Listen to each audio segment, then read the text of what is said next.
In today's video, I'm going to teach you how to remove GCash from Google Play. So first head over on your Play Store, then click on your profile icon at the top right corner of your screen, then click on Payments and Subscriptions, then click on Payment Methods. As you can see in this page, there's no specific or direct option where you can remove your GCash account. In that reason, we have to head over to More Payment Settings, so just click on it.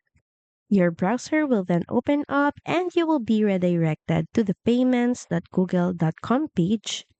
From here, make sure that you are logged in on the same account that you are logged in on your Play Store account. You can easily just switch between accounts by clicking on your profile icon on this section. Now from here at the top left corner of your screen, click on the three-line icon. Then next is click on Payment Methods. Here you should see your GCash account that is linked on your Google Play account, and all you have to do is click on the Remove button. Confirm by once again clicking on Remove.